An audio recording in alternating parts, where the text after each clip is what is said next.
va passer à présent à cette journée de mobilisation du 1er mai avec Manon Aubry, notre invitée. Bonsoir Manon Aubry, députée européenne. Bonsoir. Prenez place, bienvenue. Députée européenne, la France Insoumise et tête de liste bien sûr aux élections européennes. Et bonsoir à vous Christophe Barbier. Bonsoir Alice. Ravi de vous retrouver Christophe. Vous étiez dans la rue d'ailleurs aujourd'hui du côté du cortège lyonnais, c'est bien ça? J'étais dans la rue à Lyon ce matin et à Paris cet après-midi. Vous avez fait deux 1er mai pour le prix d'un. Alors, mobilisation avec ces chiffres qui nous sont parvenus à l'échelle nationale, 210 000 personnes selon la CGT, 116 000 selon les autorités. C'est beaucoup moins que l'année dernière. L'année dernière, la CGT avait annoncé 2,3 millions de manifestants, 800 000 selon la police. Cortège marqué dans la capitale par quelques tensions à la fin de la manifestation. Notamment, le préfet de police a tenu une petite conférence de presse assez courte. Écoutez-le. Alors, on ne l'a pas, Laurent Nunez. On ne l'a pas, Laurent Nunez, qui a donné quelques chiffres. Il y a eu notamment 14 policiers et gendarmes qui ont été blessés. Il a fait un point aussi sur le nombre d'interpellations. J'ai pris des notes, heureusement, 45 interpellations. Et donc, il a parlé, Laurent Nunez, de entre 500 et 600 éléments radicaux en désignant l'ultra-gauche. Pourquoi on ne peut pas l'éviter? Pourquoi on ne peut pas éviter ces tensions? Pourquoi c'est quasiment systématique lorsque de telles manifestations se tiennent, Manon Aubry? D'abord, je veux dire que les premières victimes de ces violences que nous regrettons tous, que nous déplorons tous, sont bien entendu les forces de l'ordre, mais ce sont aussi les centaines de milliers de personnes que vous avez évoquées, qui ont manifesté pacifiquement pour, en cette journée internationale de lutte pour les droits des travailleurs, revendiquer notamment des hausses de salaire face à une explosion des inégalités au sein des entreprises. Vous en parliez un petit peu plus tôt sur votre antenne ce soir, des écarts de salaire qui font qu'un PDG comme celui de Stellantis va gagner 1700 fois le salaire minimum, qui sont des écarts de salaire complètement indécents, révoltants, et qui expliquent pourquoi d'abord des gens descendent dans la rue. Moi, ceux que j'ai croisés en manifestation, en plus j'ai eu le plaisir d'en faire deux, à Lyon et à Paris, ce sont des militants syndicalistes, mais pas que, aussi des militantes et des militants, mais aussi des salariés qui disent: vous savez, on suffoque de la hausse des prix. Sur ces tensions, le préfet de police a bien pris soin, évidemment, de préciser que il l'a dit d'ailleurs, qui étaient à l'origine de ces tensions ne sont pas les manifestants en réalité. Ne sont pas des manifestants. Malgré tout, c'est systématique et ça vient gâcher la fête, d'une certaine manière. Et depuis de trop nombreuses années, au 1er mai, vous avez raison de dire que c'est quasiment devenu systématique et ces gens-là ne défendent en rien les droits des travailleurs et des travailleuses. Donc la question qui est posée sur comment l'éviter, c'est la stratégie du maintien de l'ordre pour éviter, mettre à distance. Je sais que les forces de l'ordre l'ont essayé au maximum, mais aussi pour détecter en avance et pouvoir interpeller celles et ceux qui voudraient nuire au cortège. Mais je le dis, celles et ceux qui sont d'abord descendus dans la rue ne sont pas des violents, et c'est des gens qui veulent juste revendiquer des droits, des meilleures conditions de travail et un meilleur salaire. Effectivement, mais ils étaient beaucoup moins nombreux cette année, beaucoup moins nombreux que l'année dernière. Alors certes, vous l'avez dit, c'est un point de comparaison. L'an dernier, on était dans il y avait la réforme des retraites. On était dans l'une des plus grandes mobilisations de notre histoire. Moi, j'ai 34 ans, c'est la mobilisation des retraites l'an dernier, la plus grande mobilisation que j'ai connue. Mais là où vous avez peut-être raison, c'est qu'il y a un risque d'être gagné par la résignation. Il y a un risque de se dire... Est-ce que vous avez senti une forme de dépit? J'ai senti ceux qui étaient dans la rue d'abord de la colère. Et moi, je veux leur dire que cette colère, elle est légitime. Quand on a les prix des denrées alimentaires qui augmentent de 20% et que les salaires ne suivent pas, quand on a les salaires des PDG qui augmentent de 27% et que les salaires ne suivent pas, et je précise, je parle des PDG des grandes entreprises multinationales, et que derrière les salaires ne suivent pas, il y a une immense colère. Et je veux dire aux gens que cette colère, elle est légitime, mais qu'il faut pouvoir la traduire politiquement pour précisément changer ceux qui nous gouvernent. Et je finis d'un mot là-dessus sur les écarts de salaire.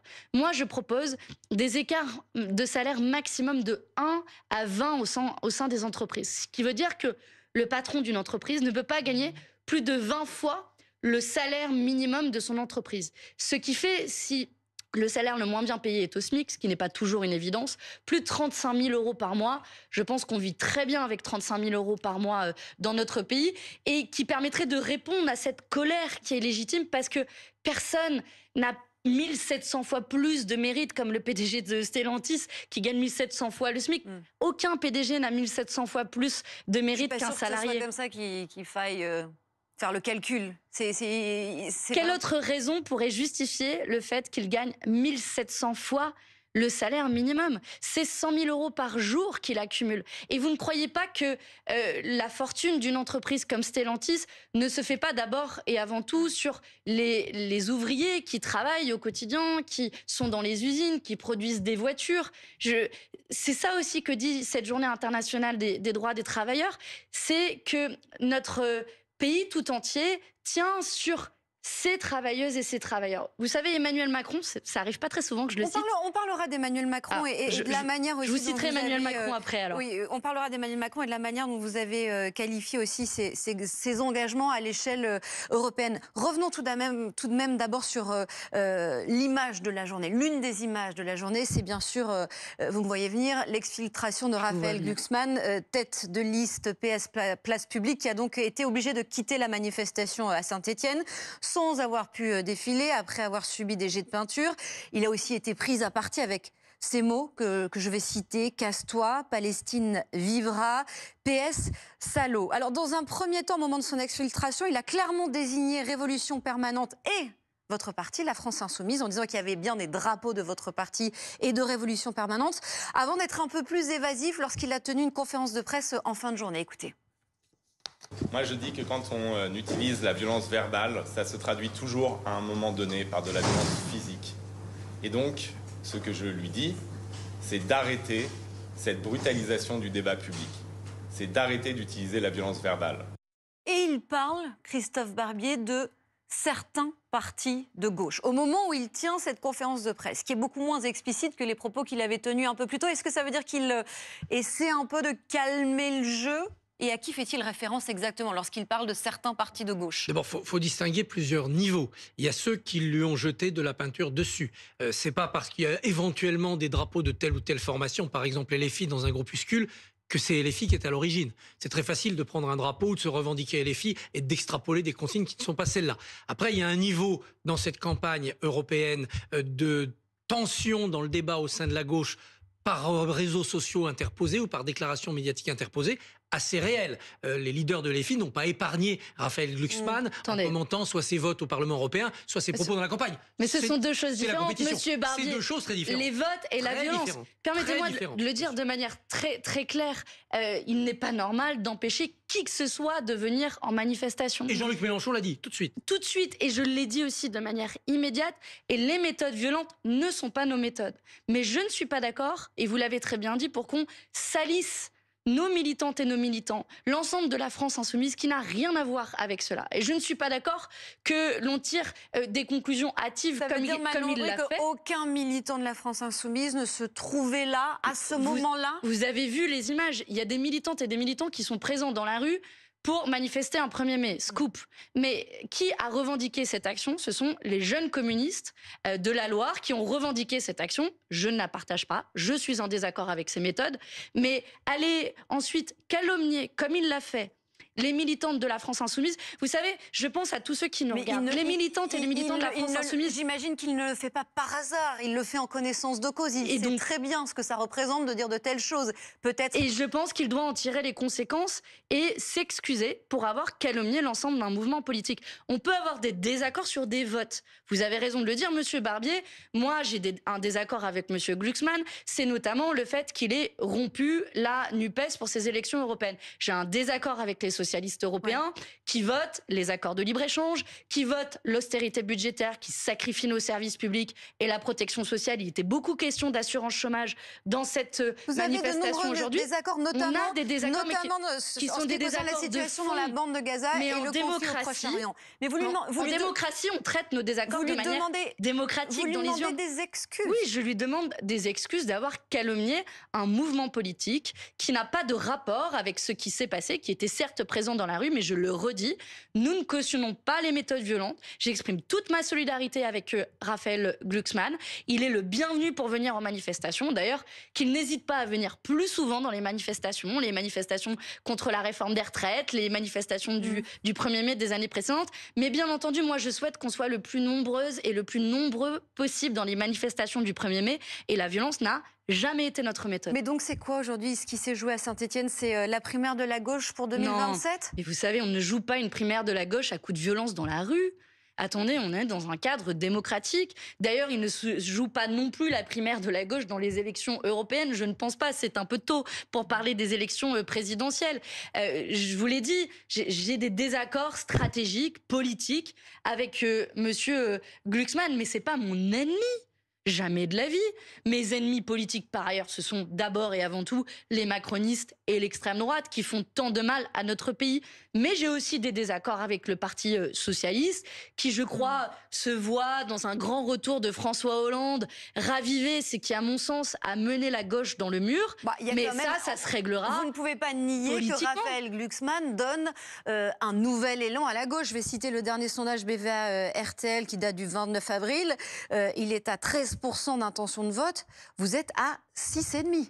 Alors, dans le Harris Interactive, on est à 9%. Dans le IFOP, on est à 7,5%. Bon, on peut sortir tous les sondages qui, au passage, s'agissant des élections présidentielles, nous ont donné 5 points en dessous de notre score final en avril 2022. Mais il donne un nouvel élan à la gauche. Je crois qu'il redonne un élan passé à des déçus du macronisme qui veulent reconstituer peut-être un bloc.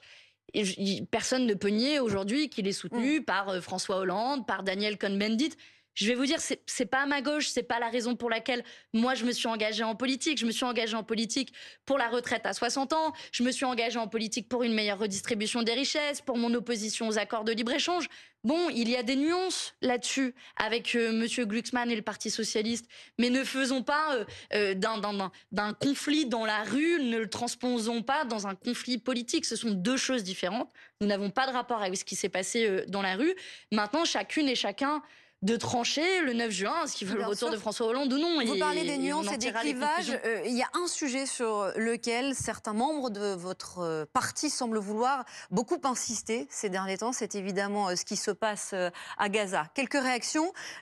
Mois de janvier, mois de février, mois de mars. Écoutez. Il faut que cesse l'âge des armes et des massacres. Et il ne faut pas que le génocide qui se commet en ce moment à Gaza devienne le mode accepté de règlement des problèmes. Ce que fait en ce moment Netanyahou à Gaza est des crimes de guerre qui sont avérés par l'ensemble des ONG. On a besoin que les hostilités, les bombardements s'arrêtent. On a besoin que les opérations militaires qui frappent des populations civiles s'arrêtent. Et on a besoin qu'il y ait un cessez-le-feu et ensuite une solution politique. Comment est-ce que vous appelez un État qui tue 40 000 personnes, qui empêche l'entrée de médicaments sur une zone de guerre dans laquelle on ampute des enfants sans anesthésie, dans lequel il n'y a pas d'eau, dans lequel il n'y a pas de nourriture, dans lequel il y a actuellement une famine, dans lequel le gouvernement israélien a annoncé qu'il allait attaquer Rafah, où se trouvent des millions de réfugiés? Vous appelez ça comment?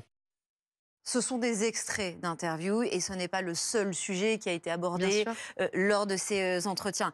Mais malgré tout, on a quand même le sentiment que ce qui se passe à Gaza et en marge de cela, les manifestations pro-palestiniennes dans certains établissements de l'enseignement supérieur en France sont devenus le thème central de cette campagne européenne pour la France insoumise. Est-ce que c'est pas dur pour vous en tant que députée européenne de défendre votre bilan et de parler d'autre chose? Deux choses là-dessus. D'abord, ce n'est pas nous qui avons choisi de massacrer tout un peuple dans la bande de Gaza. C'est le gouvernement d'extrême droite de Benjamin Netanyahou.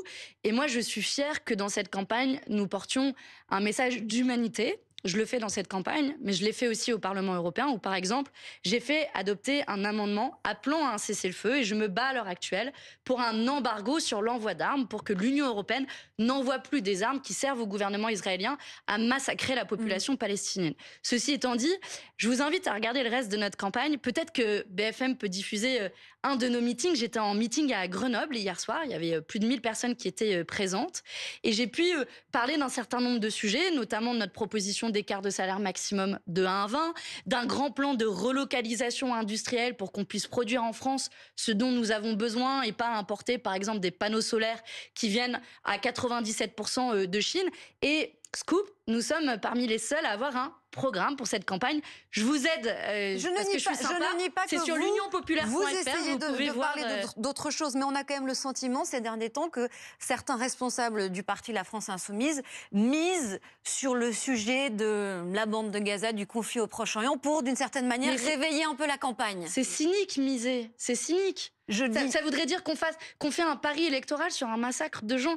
Pardonnez-moi, mais c'est difficile à entendre. Alors, il y a une réalité politique. Mise entre guillemets. Et on est des responsables politiques et on essaie, dans ce qui est dans notre pouvoir, d'y apporter des réponses sur ce point, politiques. Christophe. Présentons les choses autrement dans votre mise en avant ou dans cet investissement programmatique qui est le conflit israélo-palestinien lu à la lueur des tensions dans la France. Je pense que ça a 3 conséquences qui ne vous aident pas forcément dans cette campagne. La première conséquence, on l'a déjà dit, c'est des tensions vives à l'intérieur de la NUPES. On a vu ici même sur ce plateau une altercation entre Antoine Léaumont et Jérôme Gage, 2 élus de l'Essonne. C'était extrêmement vif. C'est vraiment un sujet qui déchire la NUPES au-delà des divergences qui étaient les vôtres. Depuis le 7 octobre, la NUPES a vraiment volé en éclats. Deuxième point, ça entraîne toute une radicalisation du débat parce que c'est un sujet depuis toujours, le Proche-Orient, qui met le feu au débat, dont une partie des militants, notamment les plus jeunes, on le voit à travers les campus, a repris le flambeau. Et cette tension-là, je ne suis pas sûr qu'elle serve la mise en avant de votre programme économique et social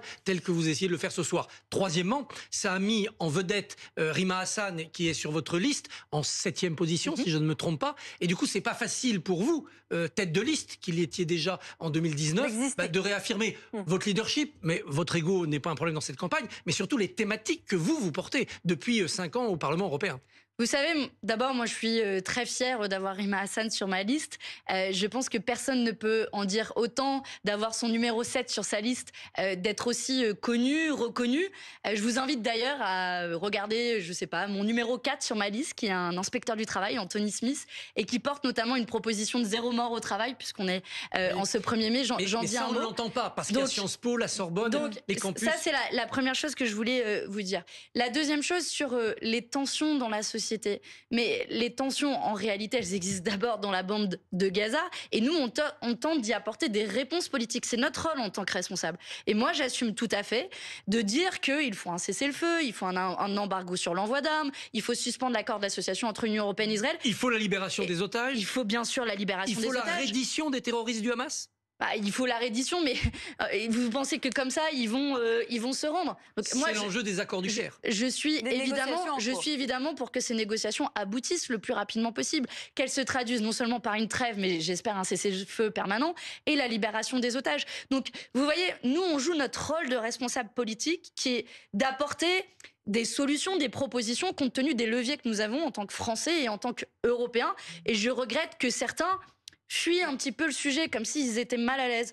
Moi, je joue mon rôle, je fais des propositions, mais comme je le fais sur d'autres sujets, et je crois que notre campagne fait la démonstration qu'on traite à la fois ce sujet-là, on a beaucoup traité le sujet agricole et du libre-échange, on a beaucoup traité le sujet de l'austérité. Après, forcément, l'actualité fait les sujets, et moi, je suis là pour essayer de convaincre.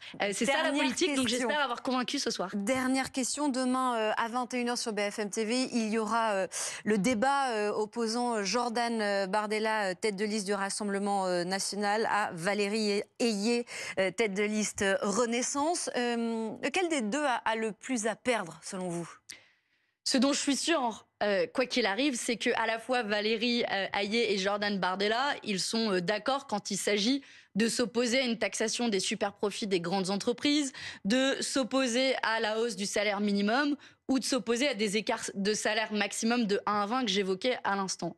Donc, en la matière, finalement, bon, ils vont peut-être essayer d'être le plus jusque-boutiste possible sur les questions de migration, je ne sais quoi, mais sur les questions sociales, permettez-moi Vous répondez pas à ma question. Avec lequel vous préfériez débattre ? Mais moi, je suis prête. Poser la question différemment. Alors, je suis prête à débattre avec les deux.